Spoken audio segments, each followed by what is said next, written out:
ልጅ አላችሁ ካላችሁ ፈጣሪ በሞገስና በጥበብ ያሳድግላችሁ። ይኸውልሽ እህቴ በልጅሽ ምክንያት ብዙ ልትሸከሚያቸው ማትሻያቸው ነገሮች አሳልፈሽ ይሆናል። ለልጅሽ ስትይ ማትፈልጊውን ነገር ውስጥም ገብተሽ ይሆናል።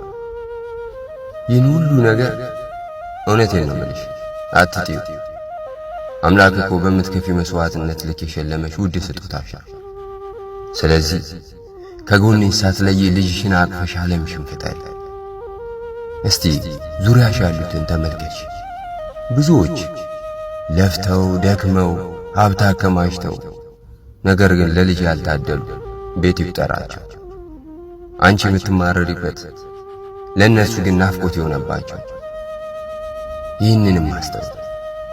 ስለዚህ ልጅሽን መኩሪያሽ አድርጊ።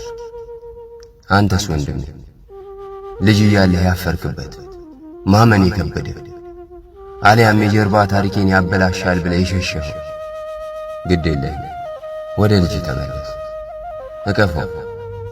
መርዳት ባትችል ቢያንስ አባትነት